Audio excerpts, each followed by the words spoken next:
Good Tuesday evening, everybody. Chris McDonald with you on this 11th day of June, June the 11th, 2024. We're always grateful to have returning friends with us. I ain't going to call her old because she'll jump through that camera and give me a chokehold if I call her old.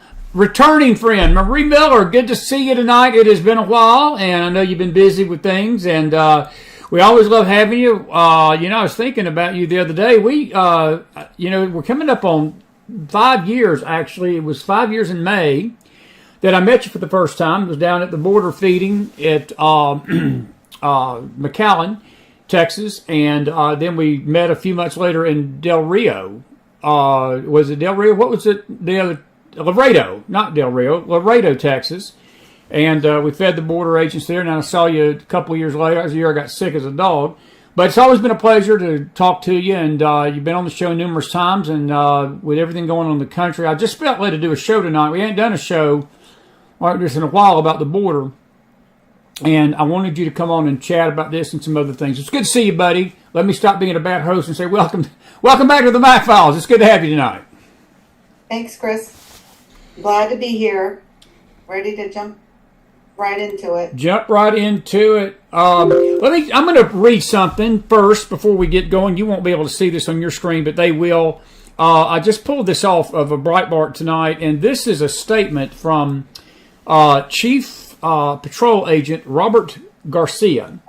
And he wrote this just back in May, and this is even before this crazy Biden thing we're going to talk about tonight happened with ISIS. He said that another record-breaking milestone on the northern border has made history. Swanton sector continues to encounter an unprecedented number of undocumented migrants, which swell over 1,400 apprehensions in the month of April. I understand it was 3,300 in May, surpassing the total number of apprehensions for fiscal year 21 and 22 combined. And that is just in 1 month, Marie. And then tonight, we've got a story, and I'll just read the headline to everybody. It's very troubling. And it's basically that the DHS has freed a lot of these people that they consider illegal. And what I'm going to do is I'm going to put the picture up here on the screen. But basically, they came in from the southern border, and now it's been basically proven tonight that these migrants were among a group of male foreign nationals arrested in L.A., California, Philadelphia, Pennsylvania, New York City, as part of an FBI sting, and basically they are linked to the terror group ISIS. The ISIS link to Pakistani migrant was wiretapped by the FBI, could be heard discussing bombs. The migrant was reportedly released into the U.S. interior after crossing the southern border and being given a 2025 court date to appear before a federal immigration judge, which we know he was never going to show up for. The group of foreign nationals have been placed into immigration and customs enforcement and are now facing immigration charges. How about terrorism charges? Though the details of how and when they each arrived in the U.S. remain unknown. And the quote is, the sources familiar with the operation said they had been vetted by law enforcement upon entering the U.S. And at the time, there was no indication they had ties to ISIS. My question to you, Marie, is what in the living blanking blank hell are we doing along the southern border tonight when we're letting migrants in that are tied to ISIS? Now, Chris, that's as strong as Chris is saying tonight, because this is a family show. I'm going to let Marie Miller take it. Can you believe that? Let me change. I know you believe it, but what says Marie Miller about all this stuff? It's not good. Well, Chris, we don't want to believe it is the thing, but fact of the matter is, it's true. It's happening. And I feel like we've gotten to the point where does anything surprise or shock us anymore with this current regime in the White House? No. It's not an administration, it's a regime. It's an installed administration that the American people did not elect. And sometimes I'm just dumbfounded. It's like, what else are they going to throw at us? How much more of this can we take, Christopher? And the question that I'm just at a loss for words, but why? Why is this happening? Why is this being allowed? And it's just difficult to fathom that the idea that our own government, our own elected officials, or our own government officials, some I don't believe are elected, are deliberately destroying our nation. And why? Chris, I don't even know what to say about this. You touched a little bit in your intro when you were talking about the numbers at the border, the unaccompanied minors. My good friend, our good friend, she's been on your show, Sheena. Sheena, yeah. Is Alliance for Safe Texas. I encourage all of your viewers to look her up, Alliance for Safe Texas, Sheena Rodriguez. She testified before Congress last Wednesday on June the 6th. And some of the testimony that she shared was basically just telling them, you know, look, we've been sounding the alarm for years since Biden took office, and his executive orders basically just swung the gates of the border wide open for any and all over the world to just, you know, mosey right in, because that's what they're doing. And it seems to me, and this is my observation, Christopher, that a majority of the American people are so oblivious to what is happening at our southern border. And they have this conception that, oh, it's just these poor little refugees and they're just coming here for a better life. It's like, wake up, people. Wake up, smell the coffee. I mean, this is not what is happening. You've got to let go of that kumbaya mentality that, oh, we're just this Christian compassionate nation and we have to help everybody. No, we don't. We are in great peril. Our communities are in danger, not just from the unsustainable number of migrants that are flooding our communities, our social programs, our public schools, our food stamps, our Medicaid, our jobs. We won't even get to that. The crime rate increase, the drugs, the fentanyl, the sex trafficking, human trafficking, indentured servitude. I mean, I could go on and on and on. And here we are with the story that you just presented. ISIS associates. Absolutely. Terrorists. Absolutely. Well, do you think that these people are just coming here for a better life? No, they are coming here to organize. They are coming here. It's an orchestrated effort to situate these people across our nation, and they're going to do great harm. Great harm, Christopher. Okay, and agree with you 1,005,100%. Okay. This border executive order that Biden gave last week that supposedly gave the patrol agents, and I met some of those guys down 5 years ago, 4 years ago, whenever. I've been there 3 times. I've been to the border 3 times. And it was like night and day from the first time I visited, even the 3 months in between May of 21 and August of 19, I should say. May of 19 and then August of 19. I didn't go back till the April of 21 because that was the year I got real sick. And the morale, even the 3-month period between May and August of 19 was night and day. And then from August 19 to what I experienced with the group that day, I don't know if you remember, we couldn't even, there was nobody could photograph. We couldn't even take photographs with these guys. We couldn't do nothing. We had to lay the food on the table. We couldn't even take the food up to the agents and give them the food and talk to them. And, you know, and I don't want to get anybody in trouble. I mean, it was there at the other border. We went to another post, and look, they were scared to even talk to us there. And Marie, do you think that the agents themselves are losing hope right now down there? Do you? I mean, look, we you know some of these guys personally, and I know it's tough. But where is this putting our agents at tonight? I mean, do we even have a force any longer that is even cared? And I'm not saying this is a slight to them. If I was in their shoes, I wouldn't care. I would say, screw this. This is not worth it. Not life. Because these men are putting this punk kid that's talking about making a bomb. He would have slit the throat of any border patrol agent he could if he had a knife, if he had a weapon or something, and they contacted this guy. These guys could have pulled weapons on these agents. They could have been dead in 3 seconds. These agents are putting their life on the freaking line for a country that don't give 2 blank pins in the wind about them tonight. I wouldn't care either. Or a government. Our government. The country cares. The country, thank you. That's right. The government, the regime that is in the White House does not care. The Democrats do not care, Christopher. You know, you asked about the morale. I can only speak to what I've been told directly from agents themselves, from former agents, several that have retired since 2021 because they couldn't put up with this, because they just felt like this is not, this is not the service that I want to be in. But then you've got the others that are younger agents that have families, that have, a livelihood. They have families to support. They need to make a livelihood. They're caught between a rock and a hard place because, what are they going to do? Lose their job? How are they going to support their families? I sympathize with them to a great extent. I do. But in terms of morale, yes, their morale is very low.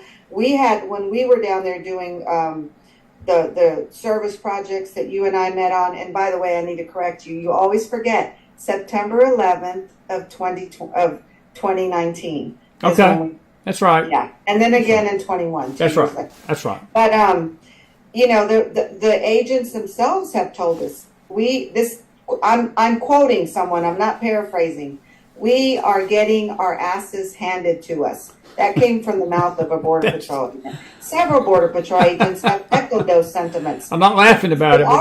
No, truly, I tell you, this is what they're experiencing, and they feel like they're caught between the rock and a hard place, Chris, because they want to serve their country. They want to defend the Constitution. They want to protect our borders. But when you've got a corrupt government, the Biden regime, passing these unconstitutional, unlawful executive orders. Correct. What can they do? Quit their jobs and do what? The economy's suffering. Then they got to go out there and find something else to do. I don't blame them to the extent of some of them are kind of having to compromise their values, their principles for the sake of just holding on to their jobs. I know that, and that's what makes it so horrible. And again, these men are men of great integrity. I've met them. I do. And they were very transparent with me, even in 19. I mean, they were honest. They were open. Look, they were not a big fan of Greg Abbott's. I can tell you that. They let me know pretty much how they felt about the governor at the time. But under Trump, at least, they felt like they had a fighting chance, that they were at least not hamstrung to do their jobs. They knew it was a cesspool of hell down there, but Trump was helping them. He was doing everything he could federally to help them, when really the state should have been doing more to really be putting the resources down there to help, and that goes down to Abbott. But with Biden in there, Marie, I tell you, things have changed. They're not just not helping them. They are basically stampeding them from doing their jobs. And then, I see this stuff tonight about ISIS, and, I saw it on another network before we came on, but I read it on Breitbart and Gateway Pundit. And my first reaction, I get fired up about this stuff. I was like, holy blank, what in the blanking hell are we doing down there? And then it hits me. We got Election Day coming up here in November. And Joe Biden has got to be seen as the great savior of the country, because he's getting his ass handed to him in the polls right now. And this is just a prediction. They're going to spin this. They're going to spin this, that it was his border policies that caught these ISIS migrants, and he is the reason why we're not being bombed to Tripoli and back tonight, when in fact it was his policies that allowed them. That other thing I read was interesting. That wasn't even about the southern border, Marie. We're not even talking about Canada. We're not even talking about the northern border, that the apprehensions have, what did he say? They were the everything since 21 and 22 combined. They've had more up in just the month of April. And I read tonight, 3,300 in May. That's tripled since April. So they are flooding us from every way. On both sides. And you forget, I live in Northwest Ohio. Yes, you do. So I have had the opportunity recently to have met with the members of the Border Patrol in this region, which is out of the Detroit sector. And those numbers are there. You can look them up. the influx of illegal migrants, illegal refugees, I don't know, whatever you want to call them, that are coming through the southern border. What we're seeing more of in the northern border, there are human illegals, immigrants that are coming through, but there are also countries like China that are working with the cartels that are flooding our communities with the illicit illegal drugs like fentanyl and things of that sort. They're utilizing the distraction of what's happening at the southern border and pushing them through our northern borders now. There was just recently here in the Detroit area, Northwest Ohio area, they had intercepted this huge fentanyl bust that they had, and it was like a historical bust that the agents were saying they'd never seen that much before. So we are getting attacked from both sides, majorly from the southern border, Christopher, but it's happening on the northern border as well. It is. More so that with the smuggling efforts that they're utilizing because of the distractions, the deterrents that are happening from the southern border.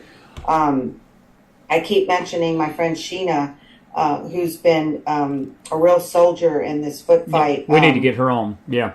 You need to invite her back on because your viewers are missing out. Sheena has returned from D.C. last week to give testimony about the unaccompanied minors because I'm telling you guys, for those who are parents and even those who aren't, if you've got nieces or nephews or whatever, I mean, how can you not feel sympathy, Chris, for these innocent children that are being exploited through these efforts of the cartels and our corrupt government officials that is basically government sanctioned human and sex trafficking. Yeah. That's what it is, and it's happening. It's an uncomfortable subject. Nobody wants to talk about it, but Chris, it's happening. And when are people going to just wake up and say, hold on just a gosh darn minute? You know, people need to stand up and they need to be vocal about it to their local officials, to their state officials. Oops, I'm sorry if I lost you. Oh, no, you're fine. No, you're good. I can hear you. It's just at some point, when is enough going to be enough? When our country is failing and we're just, you know, it's each man for himself kind of. I mean, people that, you know, they call this conspiracy theories and it would never come to that, Christopher. The truth of the matter is, yes, it will come to this. Well, you asked the $1 million question, and let me just do a little house cleaning footnote here tonight. Folks, listen, we'll take your questions at the end tonight. Bear with us. I want Marie and me, we're going to talk about a few things. We will take your questions and comments, but I will say this. That's the $1 million question to me, is the American people. Marie, look, this thing has gotten beyond a point of no return, I'm afraid.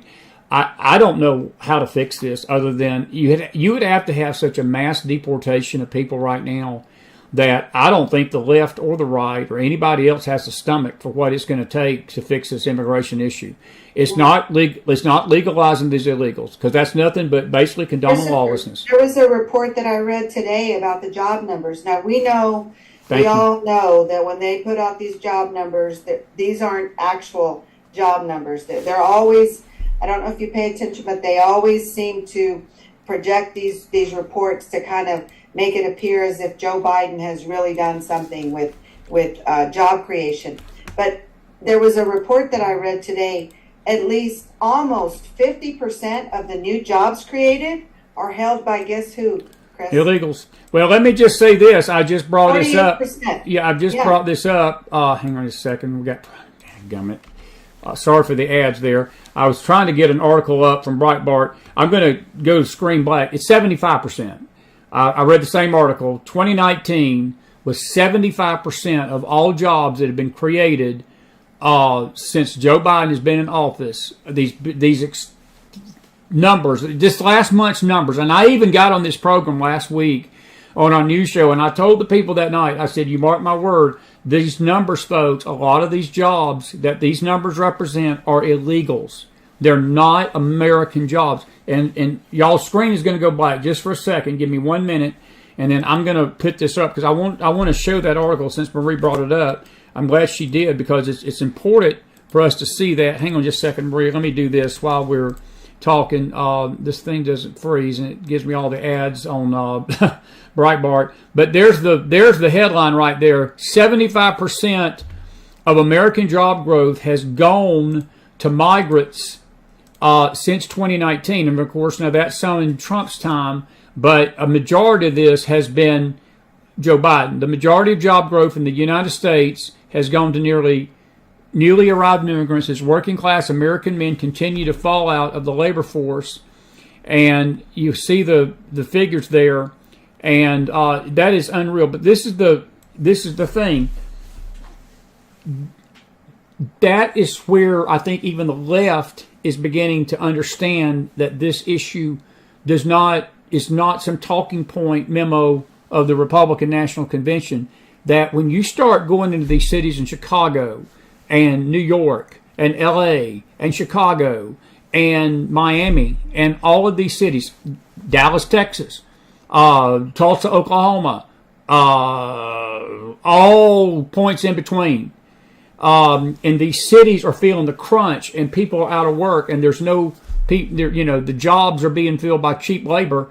That starts affecting our moolah, and that's what gets people's attention. And Maria, I hate to say this, I don't know if there's any other thing that can get our attention. If that don't, like, if we just got to the point I don't think we understand that this is not just some discussion about the border that affects Texas, New Mexico, Arizona, and California. And I still don't think that we get it as a nation as a whole. We don't understand that this affects all of us. And it's an important issue to discuss, because the grocery bill that we're paying, when you go down and buy a gallon of milk, a piece of bread, or a loaf of bread, a few drinks, you're going to pay $100.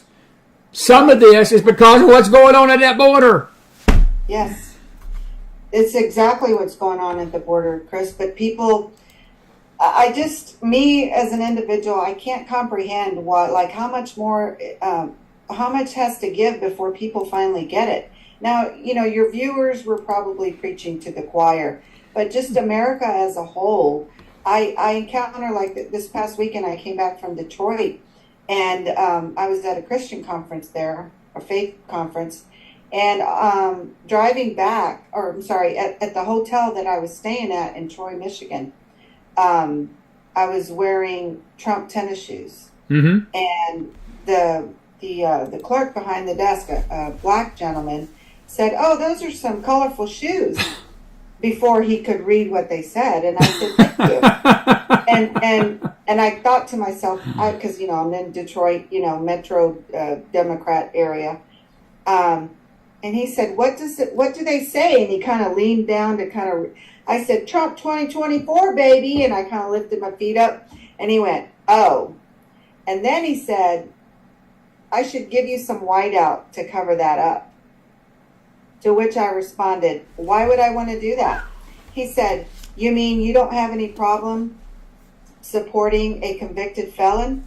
I said, "You mean you don't have a problem supporting a corrupt pedophile who's destroying our nation?" Exactly and right. A crackhead son? And he says, "Well, his son's not running for president." And I said, "No, but he sure is profiting off of his father." That's exactly right. We're not going to go there. I said, "I respect your opinion." I said, "You have the First Amendment right just like I do." He said, "That's right. That's what makes America great." To which I said, "And re-electing Donald Trump will make America greater." And he was fuming. He wanted to say more to me, but he was working. But this is my point. I share this story. There's so many people. Everything that's happened since Biden was installed into the White House, Chris, and they still don't get it. Skyrocketing inflation, increased fentanyl and drug overdoses, increased crime. Cartels are running rampant on both sides of the border.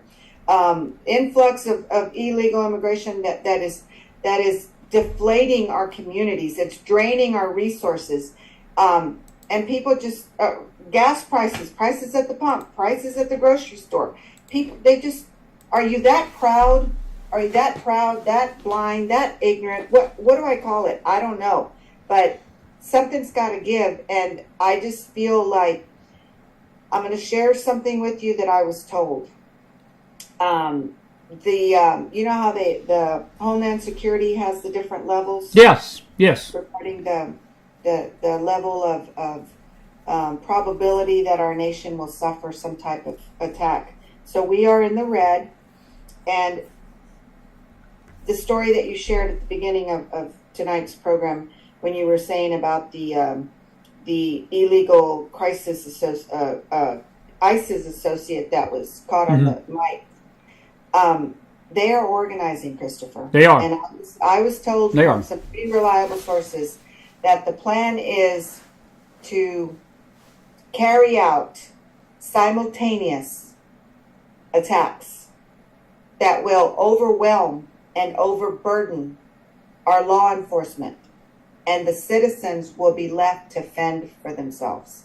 Now, try to imagine this. This is something out of an action thriller movie.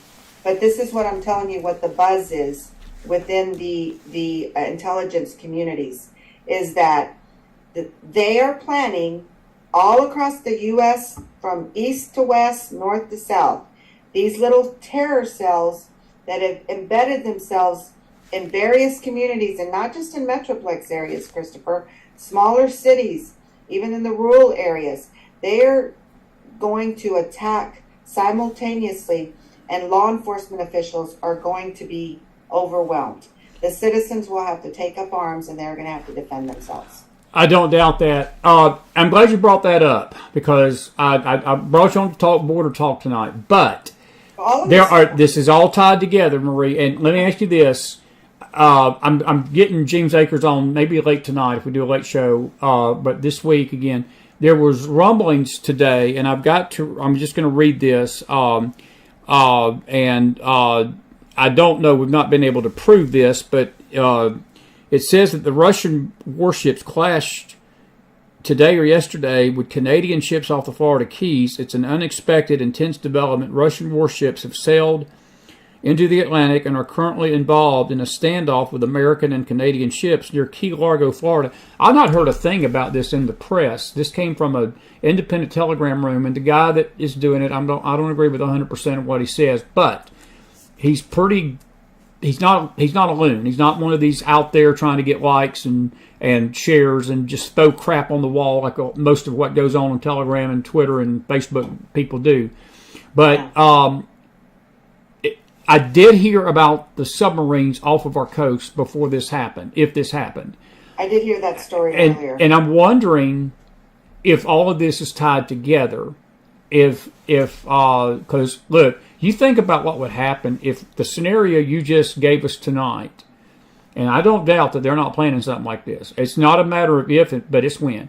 But what happens if we start getting into a skirmish with all things Russia off of our East Coast tonight? Marie, we got the settings for World War III. We got the settings, buddy, that this country, I tell you what it's setting the stage for. An October the 7th like event that Israel saw back in October, that we're betraying her tonight and tying her hands to try to fight this enemy called Hamas. It's the same group. I want to. What I just described is October 7th Israel, only a mega attack, because the U.S., of course, is a larger nation. Right. But it's very tied, very related to what happened October 7th in Israel. When you were reading that, that's exactly what I thought. It was like, this is October the 7th stuff in the makings here. And again, people say, well, I heard some anti-Semite here a few months ago say, well, they only lost about 1,500 people. Who cares? Let me tell you something. According with their population, that's 40,000 people over here in America by equivalency. If you try to look at the number of people that Israel lost compared to their population and put that in American terms, that's 35,000 people. That is 10 9/11s, okay? And I'm going to make a spiritual statement tonight, and this is the way I look at it. We have done nothing but hamstring Israel. We have betrayed her. We have basically condemned her for defending her own country. We've involved ourselves in her elections. We're trying to get Benjamin Netanyahu kicked out during a time of war. We are meddling in things we should not be meddling in and sticking our stupid nose in, when we should just keep our blanket mouth shut and let her do her job and let her take care of her defense, because she's got to do it. And see, Marie, what so infuriates me, we know what kind of people she's dealing with. We know Hamas puts babies and women and children in front of these bombs. We know they put people in these hospitals. They put their terrorist weapons in there. We know all this, and yet we go out and act so sanctimonious, self-righteous, just like a lot of folks do, and they say, well, Israel needs to cut down on the civilian casualties. Well, you can't cut down on the civilian casualties when the terrorists are using them as shields. It's just part of war. I believe, because how we've treated Israel in this, it's coming home to roost. It's coming home. I'm not pulling for that tonight. I'm not saying that because I want it to happen. I'm not saying it because Chris can be proven right tonight. But I'm telling you, I have felt a chill for months that something similar to October the 7th is very possibly on the horizon in this nation. And I don't think we do know how to handle it. I don't think the police, look, and that's what happened on 9/11. What happened on 9/11 was something only the military could have stopped. The police were totally powerless to stop what happened on 9/11. What's your thoughts on that? It'll be chaos and it'll be confusion, Christopher. That's what the key word being overwhelming and overburdening the law enforcement.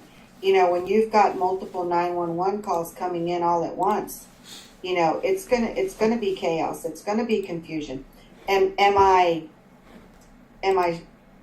hopeful of this happening? Of course not. No. I'm frightened. I'm dismayed of this happening, of the possibility of innocent civilians losing their lives and suffering, you know. But we say all this, I say we say all this to get to this point, Christopher. Trump never would have allowed this to happen. Amen. Trump, Amen. Biden Amen. is at fault. Democrats are at fault. Rhinos, weak Republicans are at fault because, you know, they have hearing after hearing after hearing in D.C. And what comes of it, Christopher? What is done? Slap on the wrist, or they ignore? Nothing's being done. There's no end result. I mean, it's just, oh, the so-and-so subcommittee held a hearing on this, for that. And for what? Just like my friend Sheena. This is the second time she's been before Congress in a year to testify about, you know, the unaccompanied minor situation. 85,000.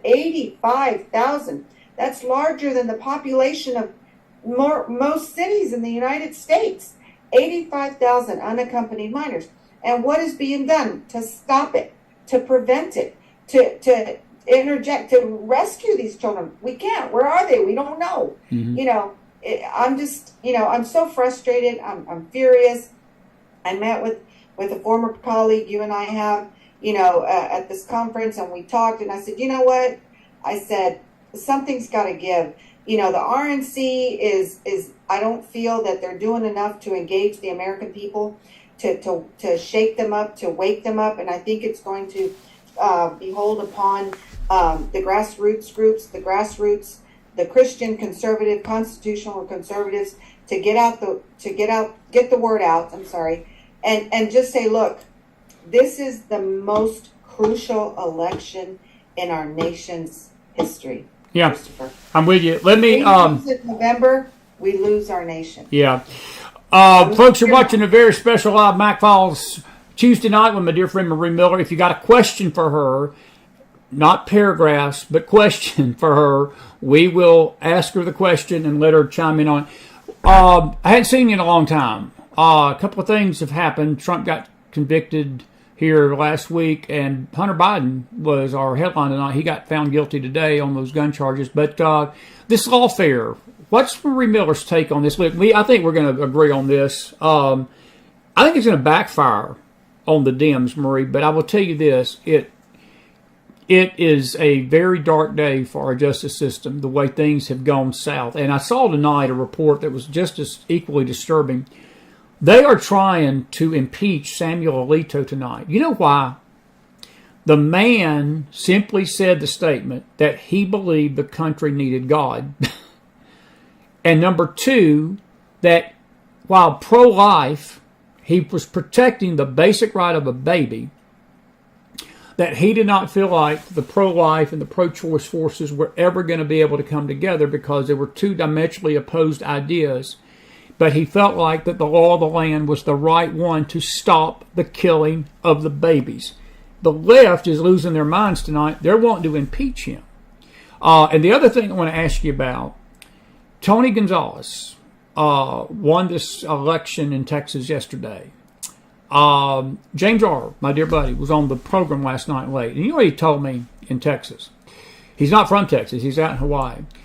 Only 30,000 people out of 750,000 bothered to show up for an election yesterday that affects the Rio Grande Valley and affects this border policy. And that is what infuriates the snot out of me, is the populace tonight, Marie. And look, I don't care what anybody wants to sit there and argue and beat their chest about and say, well, this was the cheat and whatever, and that's fine. Believe that, that's fine. But you cannot say that and then ignore the fact that the American people, I'm not saying this audience, but the American people at large are apathetic. They do not care about their country, and they do not go vote as we think they do. Because look, if you only got 30,000 people out of 750,000, that's not even 10% of the populace, Marie. No, I'm going to say something that's very unpopular and that's going to insult some people. And I don't care. It's the truth. You get more people involved in what's happening with the Kansas City Chiefs and the guy dating Taylor Swift. Exactly right. More people caring about Beyonce and her so-called country album. Come on, buddy. More people involved in, my kids in cheer and my kids in a pageant and my kids playing sports. But they're not paying attention to the important things that are happening in our nation. And you're not going to be able to go to a football game. Your kid's not going to be able to be in cheer or play in sports. You know why? Because we're going to be living under communism. This is my point. People are apolitical. They don't get involved. They don't go vote in the primaries. They don't even know who their local candidates are. They don't know what they stand for. They just go through and say, well, I've always voted Democrat. Come on, buddy. Or, hey, that guy's got an R behind his name, so I think I'll vote for him. Case in point, Tony Gonzalez race. Which was a joke. Which was only won by, 300 and something votes? I think right. I heard that was it. Rivera was going to supposedly file for a recount, but I don't know. Now, you weren't a fan of Gonzalez? No. That's what I thought. When I heard that last night, I said, I know somebody that ain't happy with those results. And I remember us talking about him, and I said, I bet Marie Miller ain't happy to hear that, James. I'll tell you a funny story. This is how big I'm not a fan of Tony Gonzalez. When we were in D.C. last April, when I accompanied Sheena to go testify before Congress regarding the 85,000 unaccompanied minors, and we had a little back-to-back with Eric Swallowshard from California that likes to bang Chinese spies. Forgive me for saying that on your program. It's all right. We left there. We're not romper room here, Miller. Go ahead. It's fine. When we were going out to eat dinner, and we were all of us, because we were going viral about Eric's interaction with Sheena. And lo and behold, standing on the corner across from the restaurant, we were looking for a parking spot.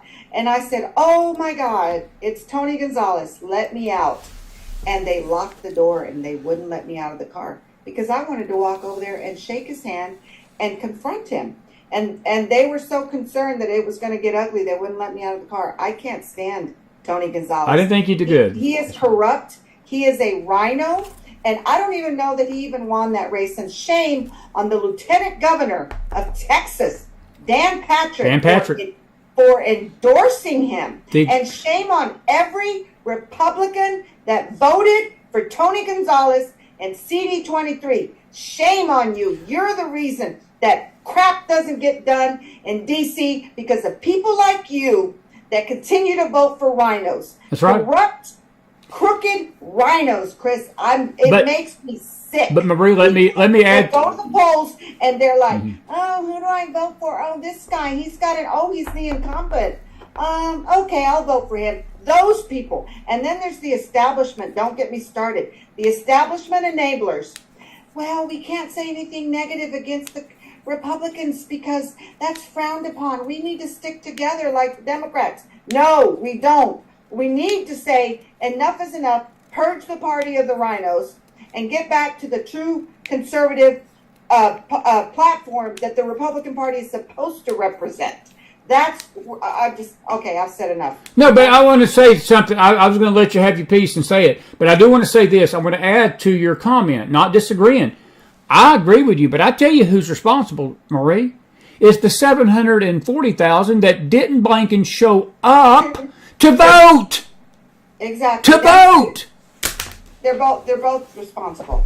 Then they're both responsible. Why didn't they, Chris? Why didn't they go vote? That's a good question. Because they're ill-informed, and some of them because they've just been so disenfranchised and disheartened from what happened in 2020 that they feel like, what's the point? And that's so that, I kind of don't blame people, but I want to tell them, no, don't throw in the towel, don't hang up your hat. You have to stay in this. You have to fight. We have to defend our nation. We have to protect the sovereignty of our country.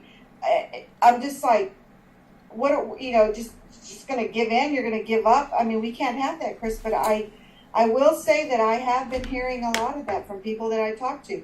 That it is sad. Like, I have to. What is the point? The election's rigged. And I guess my response to that has been well, then you know what? Let's make it too big to rig. Have you been hearing that phrase around the internet? I love it. I love it. Too big. You know how you make it too big? You go vote. You go vote. You go vote. You take your family members to vote. You take your Come on.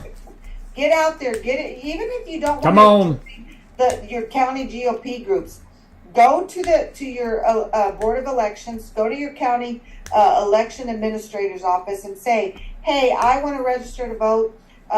And you need to do it now, like tomorrow, and get the information on what the deadlines are. Talk to your people in your church groups. Talk to your kids. Talk to your grandkids.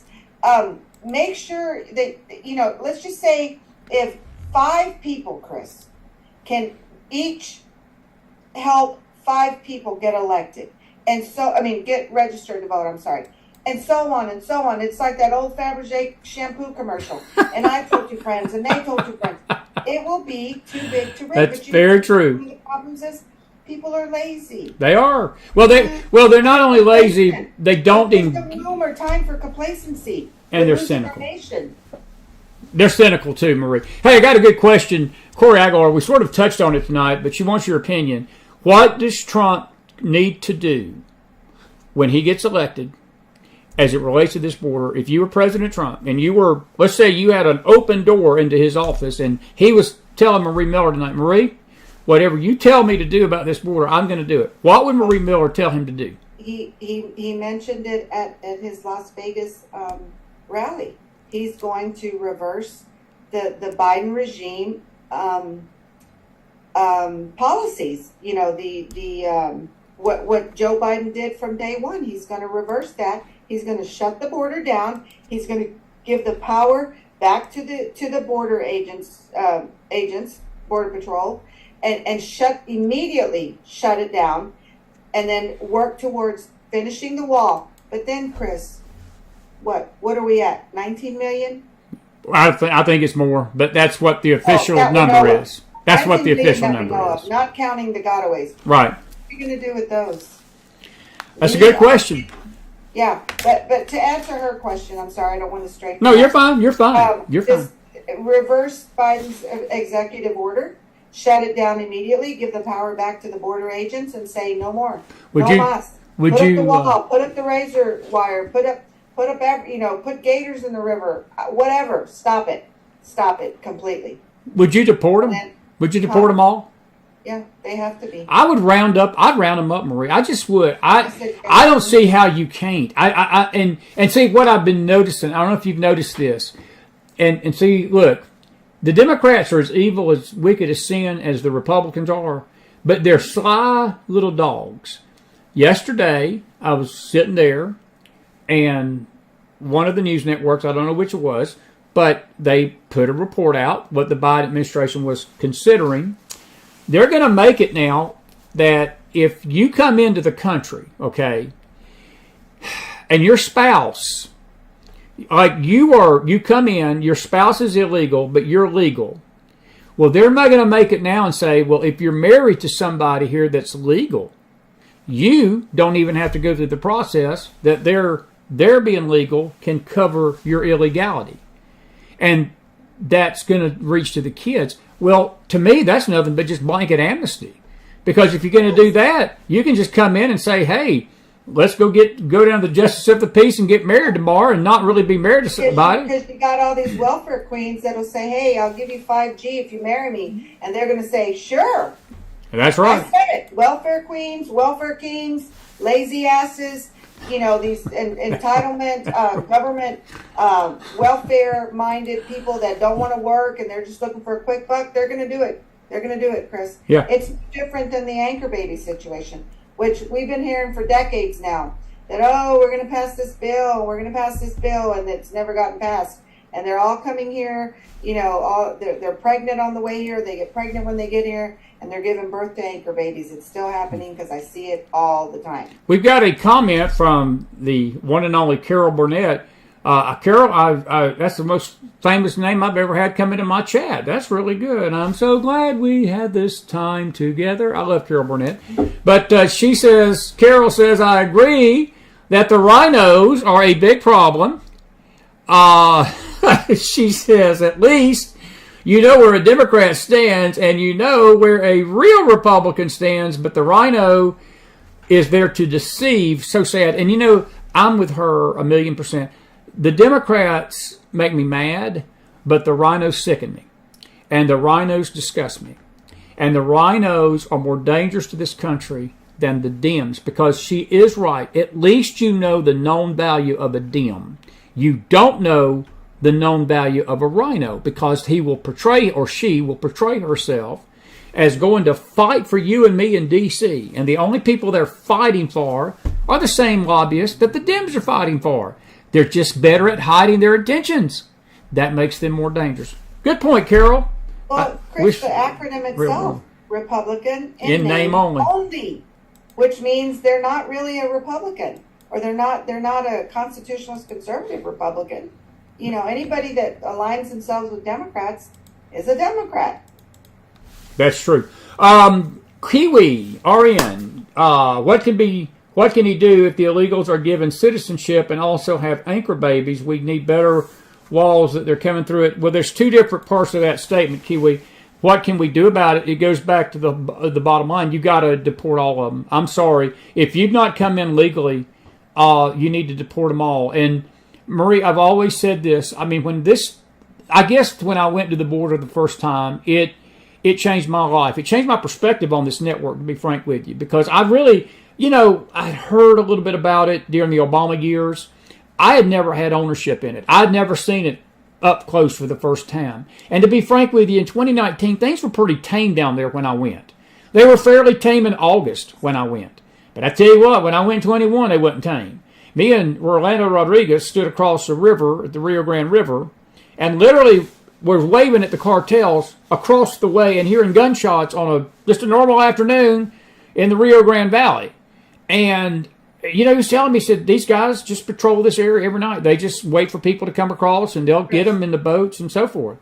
And remember back in the day when illegals were trying to sneak into our country, and they would spot a border patrol agent and they would run in the opposite direction? That's very true. Now they run to the border agent. That's right. Because the border agent is going to take them to a processing center. Absolutely.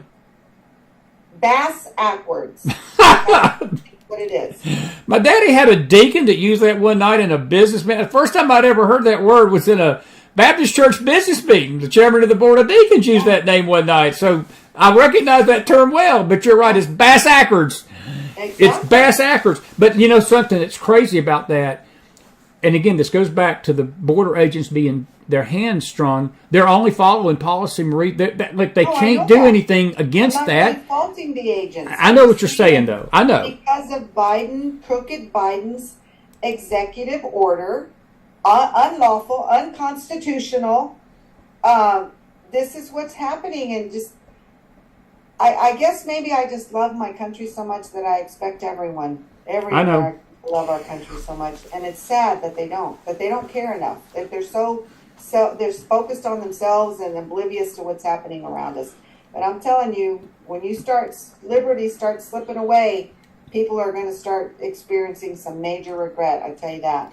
Dennis Floyd tonight, with all the bull these candidates put out, then they get in office and do the opposite of what they said. Shouldn't these liars be subject to recall? Well, certainly, but recalling them is a lot harder than it may seem, Dennis. Your point's well taken. Your point's taken. But I'm going to just use what happened in Texas with Gonzalez as an example. To recall him, you've got to revote. And if people didn't give 2-bit pins less in the win to vote the first time around, they sure ain't going to vote the second time around. And exactly. Dennis's point is, look, he's right. All of them should be subject to recall. But this is the way I look at it. If the people put them in there and they do something different, the chance of a recall is slim. But right. I don't know if you can do anything. But that goes back to the character of politics. And, you know, sort of what I was ranting about last night. I had one of my Monday night late night rants, and I told people, I said, politics in general, Marie, is dirty and ugly. It is corrupt. This is why we don't put our faith in the political process, even though we put our look, we don't trust our government. We got to trust each other because we, the people, control this thing. See, that's what we have lost sight of. They work for us. They work for us. And Dennis's point is well taken. We should have the power to recall. But if we, the people, are not together, and we're not tonight, this is a divided country, and we're apathetic. If they didn't vote for the first time, they're not going to vote for the second time. They sure ain't going to come out for a recall vote. And I've seen this happen over and over where people have tried to recall candidates, and it's got great momentum. But when it comes to shoving, and you go to that voting booth, the people will not go vote. I'm not saying all of them. Again, it's not blanket, but that's just a point, and it is absolutely that. Someone asked, who would deporting all the illegals be possible once they got into the interior of the country? They go where they ever wanted to go. I saw that firsthand down in McAllen in 21. They were literally busting them out. I was with Orlando and some folks. Sheena was with us that morning, actually. Sheena and me and Orlando and somebody else was down there. We were watching them get in the cabs, and the Catholic Charities were handing them cell phones, and they were having their little manila envelopes with thousands of cash and a cell phone and plane tickets, and one of the people... They weren't deporting, they were processing them into the interior. Absolutely. And she's right. I mean, I don't know if you can get them out. It's still going on. That's they're still going on. Between $1,500 and $1,800 in spending cash or cash cards. You know, they're getting housing. I mean, look at Chicago. Look at New York. They're getting per individual, mind you. So if you have a family unit, do the math. And a lot of them are getting housing. They're so here's what's happening, Chris, and I say this because I personally am experiencing it in the community that I live in. There are networks of whether they're NGOs or just, in my opinion, I think some of them are cartel operated. I don't doubt it. They're bringing them into communities like the community that I live in. They're putting them up in slum housing, multi-unit housing, and then they're sending them to work, which that is in itself the definition of indentured servitude. You're going to go get a job and you're going to pay me rent to stay in my house. And then they go out and they're like, well, I gave all my money to the guy for the house. I need to go get food stamps so that me and my wife and my baby can eat.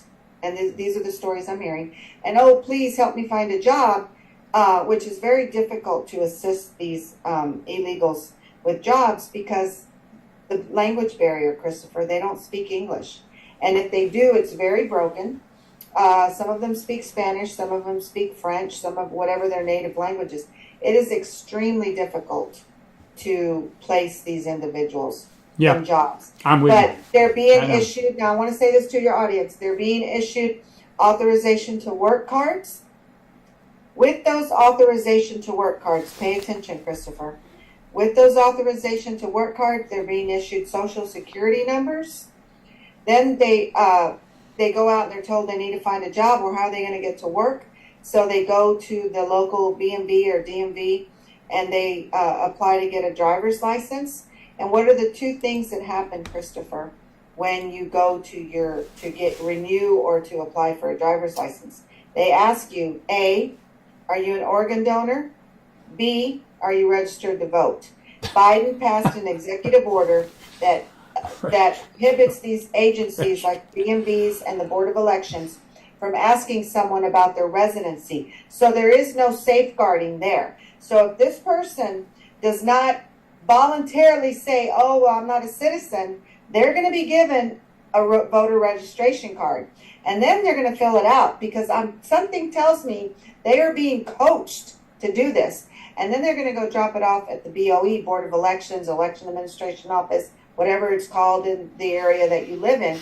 And those agencies, those directors, are also prohibited from inquiring about the resident status of the person submitting that voter registration card. So there is no safeguard, Chris. There's no safeguard.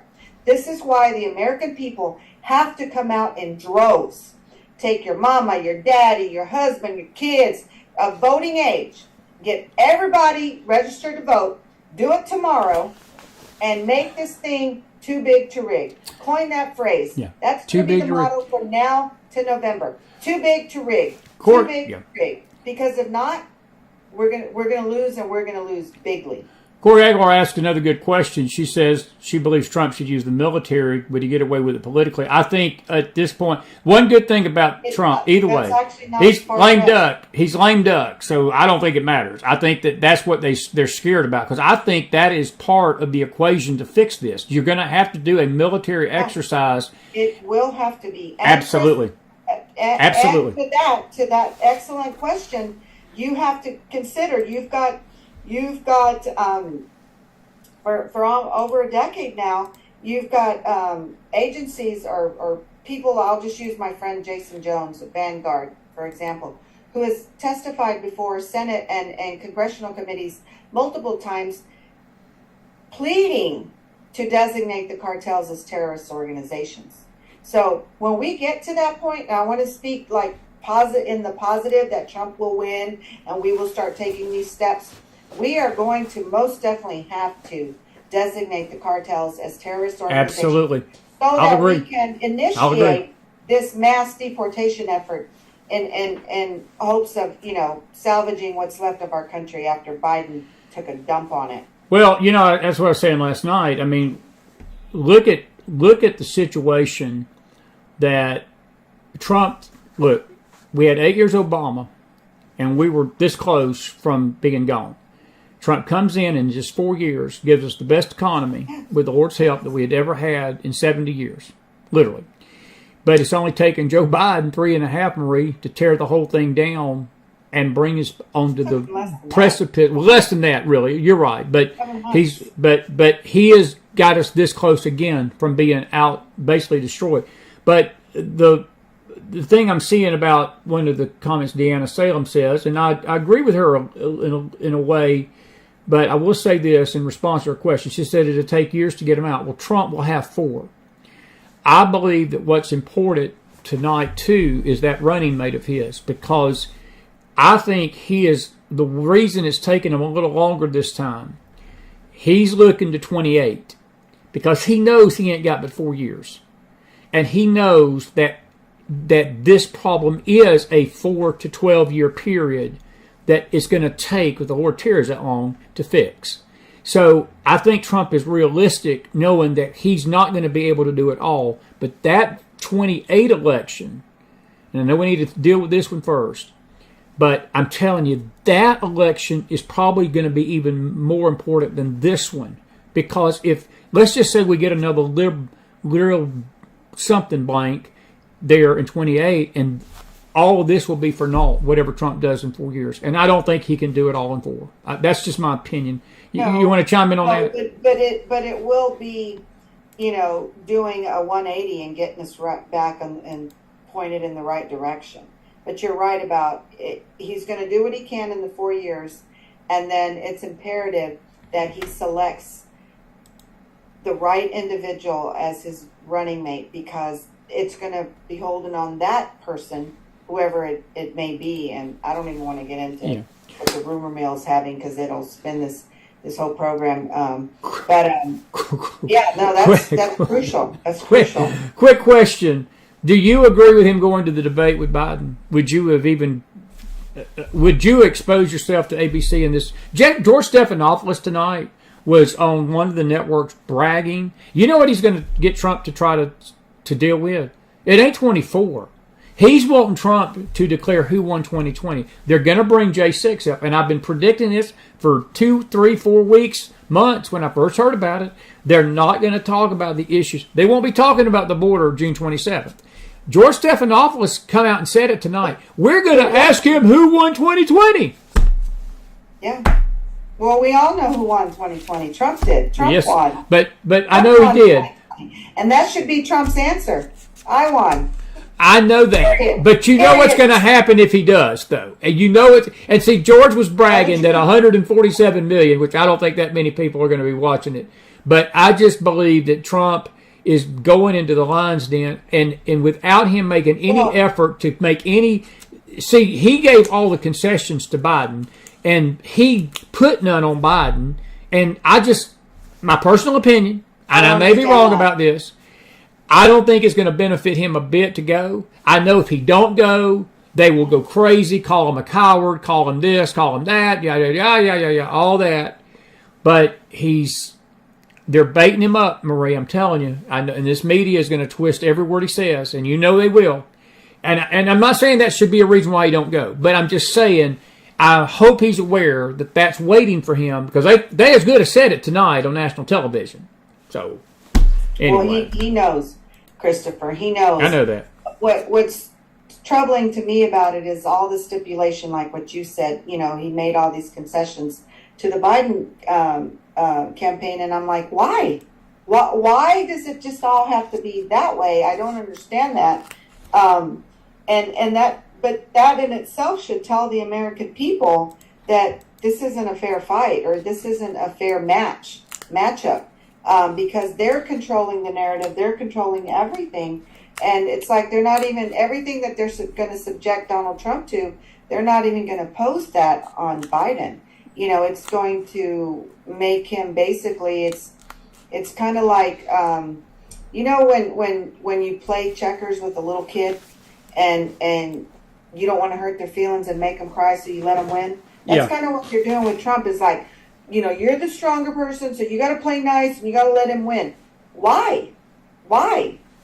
It's a great point. I don't know. Hey, I want a couple backwards. Remember that's going to be my new bass word. backwards. That's my new word. Bass backwards. I remember that. My dad had a chairman of the board of deacons that used that one night. I was a little teenager, and I went home that night and I said, "Did the chairman of the board of deacons call you a bass backwards tonight?" My daddy said, "Son, let me explain. Let me explain what bass backwards mean."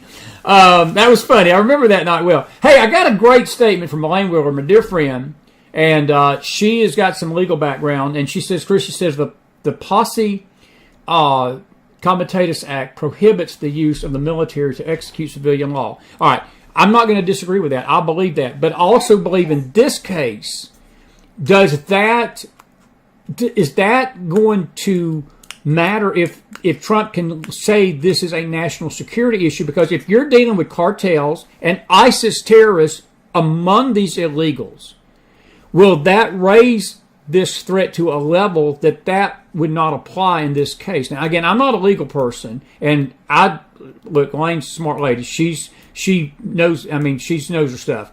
But my question to you would be, do you think that is going to matter if we're dealing with terrorists that are trying to destroy us and cartels that are posing a national security threat to the country? Yes, and to what your viewer was commenting, I wholeheartedly agree with what she's saying. But in the same token, why couldn't we change the law? Well, that's a good point, and that may be something that Trump needs to do. And I think I think she brings a great point up, and take it to Congress and say, look, we've got exactly legislation that will make this allowable. I mean, the Democrats do it all the time. Great point. That's a great point. I love what Joanne Jones, she says the debate will be just as fair as Trump's trial. And I will say a hearty amen to that. Roger Hooker, one final question for you tonight. You stayed up late. You've had a hard day, so I'm going to let you go after this. It's a great question. He says, now that Hunter is a convicted felon, do you think that will lower Biden's tone during the debate? I don't know if it's going to lower his tone, Roger, but I don't think it will. I think Biden's going to go calling Trump every name in the freaking book. It's not going to be a debate. It's going to be a mud fight. It's going to be a wrestling match like every one of the other things have been. But I don't think it lowers his tone. Do you? Behind his back, and Biden's going to get to sling all the mud that he wants.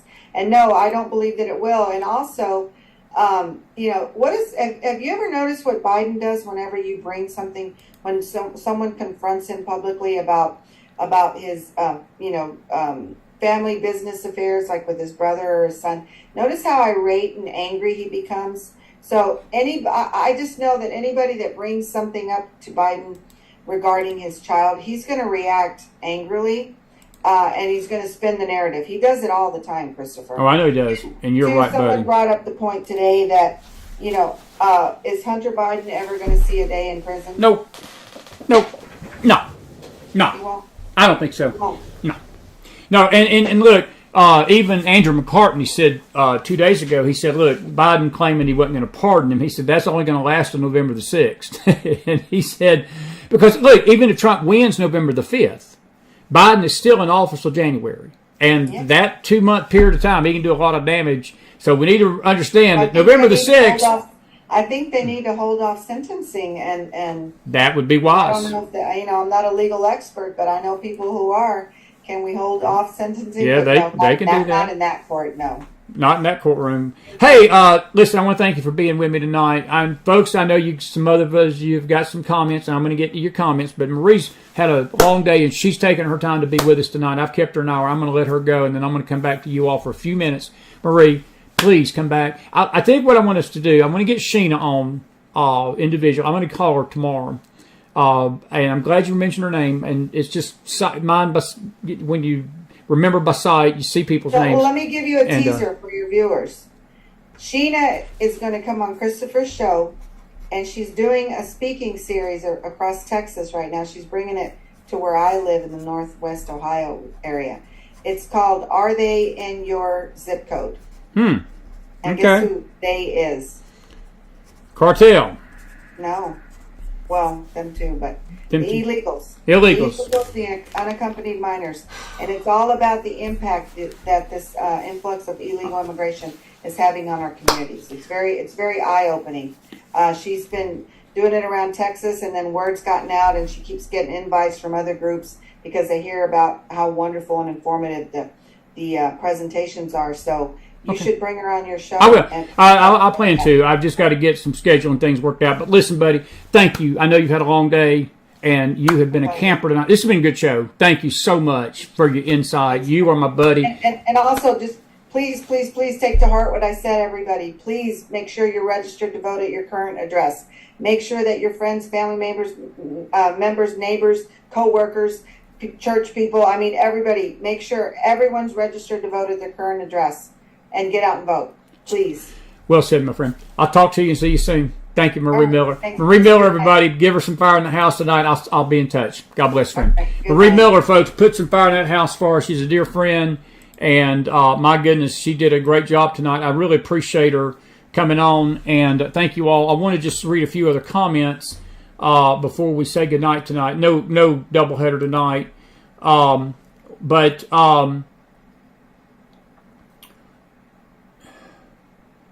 Deanna, I'll have to ask Marie that question about J.J. Carroll. I know that she's aware. I think she knows him. I think I've heard her mention his name. Kiwi says, is Hunter's case a sham to lend to the gun grab? Possibly, Kiwi. Biden was out there talking about it, but only time will tell, and so forth. Somebody asked Laura, it was Laura's question. She says, will Trump cut off everything they're getting for free? Well, he did it before. He tried to, so I tend to believe that he will. But folks, this is why elections matter. And I was telling the Bible students this morning, the Bible study, look, I get a little fired up about this stuff, and sometimes the way I say something it loses the content, and I don't want that to, because Chris is just a Southerner, and we we get fighting mad over this stuff. We just see our country going to hell, folks. And I mean, you know, but the bottom line is, folks, when I am passionately encouraging you to vote, I know, like Marie said tonight, we're talking to the choir here. But there's an audience beyond the chat room. There's an audience out there that comes and listens to this network after the fact. And there are people that pass this network, some for nefarious reasons, but some want to know what's going on in the country. And they come in and they listen even after we're gone live. And I'm saying that to encourage them, but I cannot stress it enough that we cannot give in to this cynicism. We cannot give in to the cynicism of no hope. Because if we do that, we are going to be sunk. We are going to be sunk. And we don't want Joe Biden, because nothing you just said, Laura, will matter. Because Joe Biden will not stop giving them stuff for free. That's just my take on it. But please understand that. It was a good question. It was a good question. And I appreciate it. I want to say happy birthday tonight to Mr. Dennis Floyd. Dennis, I had your statement up, and let me see if I can come over here. Hang on just a second. Hang on. When I do that, it puts the sound on Facebook. Let me find that comment that Dennis made.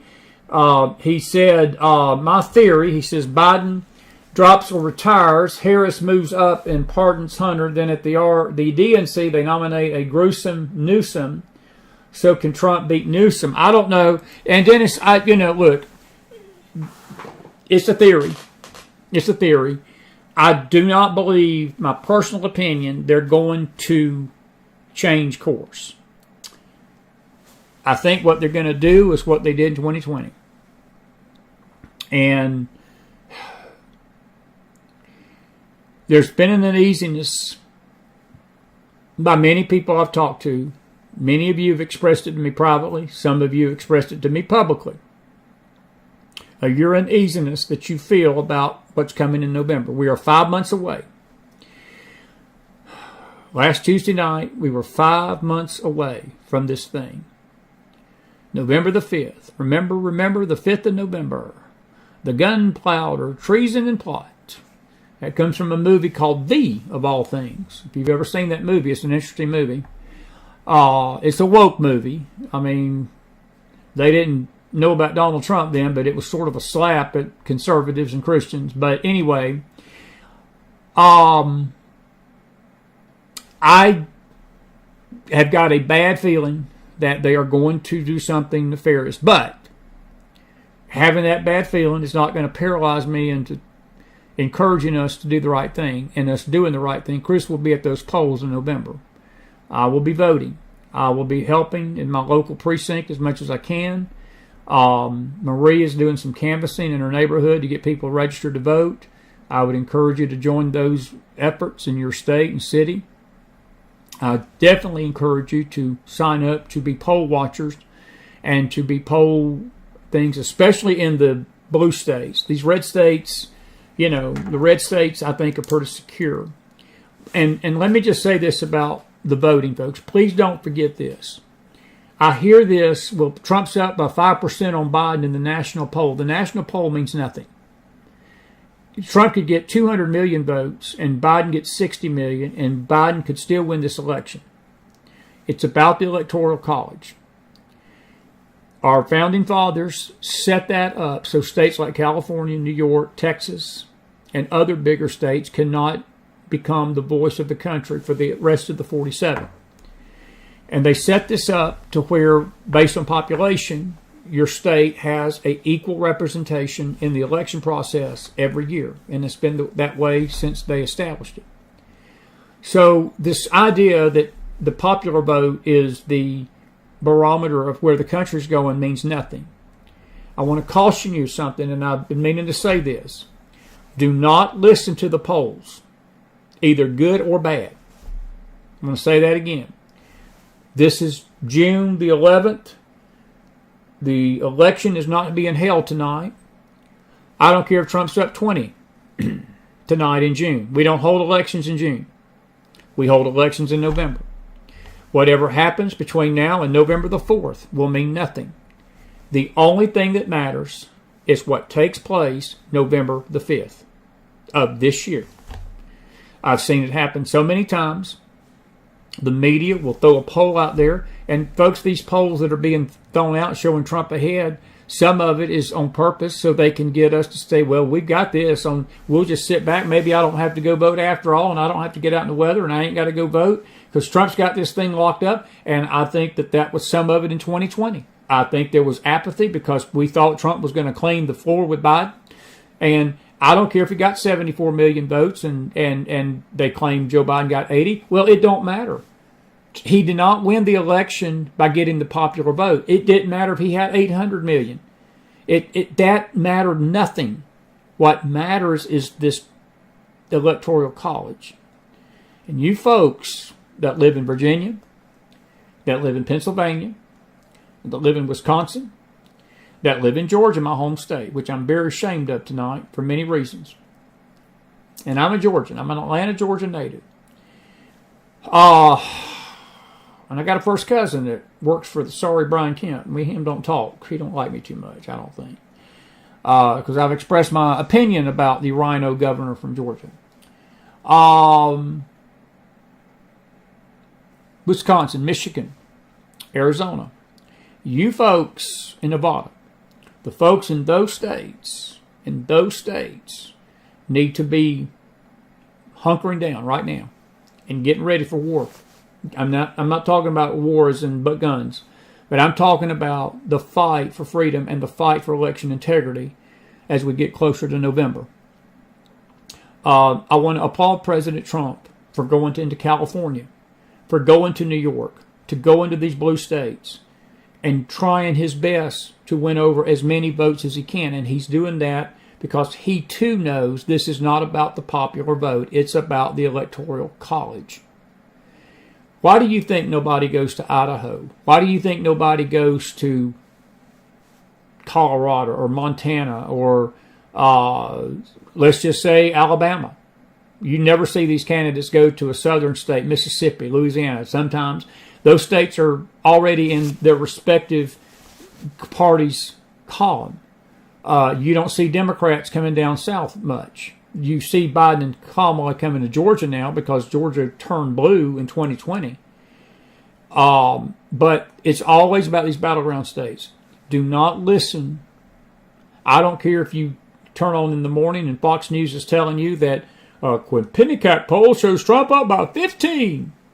It don't matter. It don't matter. We don't have elections here in June. We have elections in November. And I've seen politics enough, folks, to know that that's a lifetime. That's a universal way. And God knows what can happen in 5 months. That's why we're going to be here, for the most part, every night. Now, during the summer, we're going to have some breaks because it's summertime. And we take breaks, and we need to have a few days off. Because when we get to the fall, it's going to be wire-to-wire, coverage, and we may have 2 to 3 shows a day just to keep people informed and doing what we can. When I went through my heart issue back in 21, I promised the Lord I would never overdo it again, and I'm not. I'm not going to overdo it, but we're gonna be all hands on deck come September, August, mid-August into the election time. We'll be covering the conventions, of course, covering the debates, and Magdalene is going to be our co-anchor that night for election night. James has expressed he's going to try. He's being pulled to other networks, but that's fine. He's going to try to come on and help us that night. Look at the data. Eric Caron has said he might try to help if he's in the country. So we got some good people. Leslie Milway, thought about Leslie coming on and being on a panel with us that night, and we're going to be here with you through this process, and we're going to be here to encourage you. But please do not get suckered into believing that Trump has this wrapped up. He does not. He does not. This is going to be a dogfight. This is going to be the most ugliest thing we've ever seen in the next 5 months. And I will leave you with that. I will leave you with that. But anyway. Anyway, happy birthday, Dennis Floyd. It was good to see you tonight. Thank you for your question and so forth. Kiwi says, as election time, I get mail from 2 unknown individuals, and my house has been in our family for 60 years. Kiwi, I don't doubt that. They're going to let dead people vote again. I don't know. It's just weird. It's just weird. This whole election process is weird. That's why we got to stay on top of it. Listen, folks, we got a lot of news, but I'm not going to be back. It's 10:30. Marie was on late tonight. We've been going an hour and 24. Thank you all for being with me tonight. I will see you back here in the morning. Tomorrow's Faith Day, and we got a very special day coming tomorrow. In the morning, our Bible study on the Faith Network will be in the morning, normal time. Vijaya Nagrapani from India. He is a dear friend, and most of you know Vijaya. He is going to be coming on tomorrow night. We'll have a 6 o'clock Eastern Faith Chat on our news network, on our Faith Network, to talk about the work of God in India. And we're going to show you and talk to him about what this little network has done to help him build 4 churches and feed tens, if not hundreds of thousands of people in India through you. And we're going to talk about that tomorrow night. And we want you to join us for that. And then tomorrow night is Wednesday night. We have a midweek faith fellowship. I will be back here on the News Network Thursday night at 8 o'clock Eastern. We are going to introduce you to a brand new guest. Her name is Lori Mills. And she is a former candidate for Congress out in California's most liberal district of Los Angeles. Almost pulled it off. Got 49% of the vote. She's a firebrand now. I talked to her on the phone. I put it like it's going to be a lively Thursday night, McFiles. So be sure to join us Thursday night at 8 o'clock. It's going to get lit in here. She's... I'm not going to say she's James Arm, but she's going to be lit. I just like that. I just say it like that. But I think you're going to like Lori. And she's got some opinionated thoughts, and that's the kind of guest we like.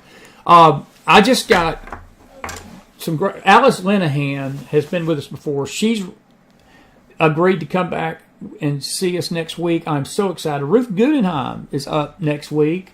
We're going to do an interview with her tomorrow. We're going to record it for tomorrow, but it'll be next week. Marcia Montenegro will be back with me next week or the next. William Federer will be here at the end of the month. He's been traveling so much. He don't like the McFiles. He's just been traveling and been busy. That's why we haven't had him back. But it's hard to get him. I mean, he is in demand. But Jason Miller, James Akers, Brad Johnson will be back with me again this month sometime. So we got a great couple of weeks, 3 weeks left in June. And then we got the 4th of July and so forth.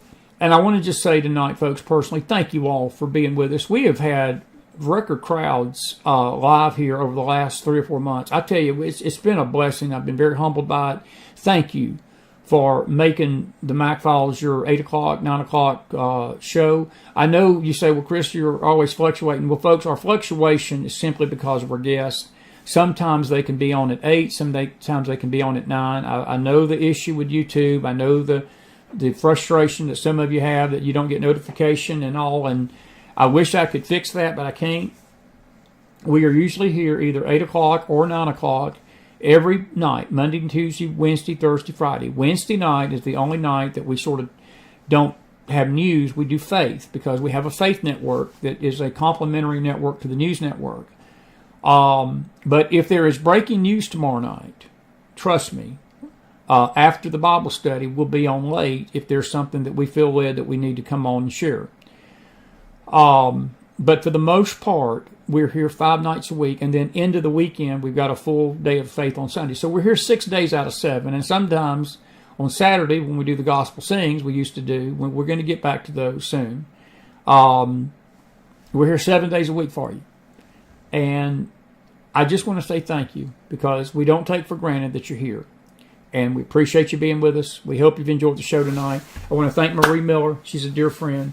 And she really is. And she knows what she's talking about. She's lived on that border. Our dear friend AJ Andy Louderback is going to come back too. I forgot to mention him. And we're going to get Sheena Rodriguez. We're going to work her into this schedule sometime this week or next. And it's going to be some good stuff. So we got some good stuff coming for you. Be grateful that you're here tonight. We are grateful, I should say, and we thank you for being with us. And may the Lord bless you all tonight, your families, and this great nation of America that's worth fighting for. And keep the faith. Keep the faith. Don't give in to the cynicism, folks. Keep the faith. Keep the faith and support each other out there. Love each other. Don't waste your time on the dirt of the internet. Don't waste your time on the dirt and all this stuff that's going around. Please understand that all hands are on deck tonight for this nation, and all hands are on deck for your families tonight and my families. Folks, we are fighting a fight to the death against forces that want to destroy this country. And we need all of you in the fight. We need all of you in the fight. That's why we're here every night. And we'll be here until Jesus comes or whatever. But we're grateful that you've been here tonight. All righty, that's enough of my ranting for Tuesday night. We'll see you tomorrow morning and then tomorrow night. And until then, on a McFile Tuesday night, thanks again to Marie Miller. Good night, everybody.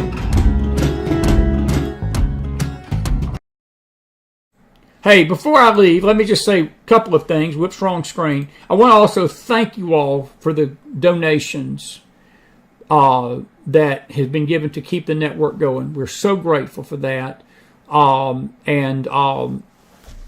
PayPal.me/themcfiles. Zelle is the easiest way to do it. ChrisMac44@gmail.com. P.O. Box 50942 Knoxville 37950. If you're being blessed by this network and you're enjoying the program, we operate solely on the free will offerings and the free will donations of our listeners, and we want to thank you for that.